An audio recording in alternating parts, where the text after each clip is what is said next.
capability building literally is just building the capabilities to make Okay. sure that they get the skills, they apply the skills and make it into a not just knowledge but behavior, Mm-hmm. right?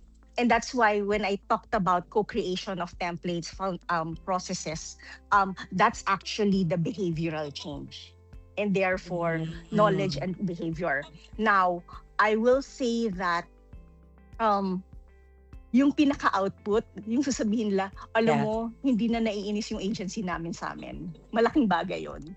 Okay. Malaking bagay yan. Bakit?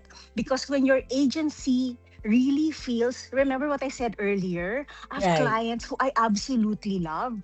Those are the ones that you create wonderful materials, frictionless relationship, and more mas mas spot on into your company KPIs because they already understand where you are and what Right. their role is. So Right. that's where capability building comes in, as Mm-mm. opposed to a particular, oh, this campaign came from us, hindi ganon.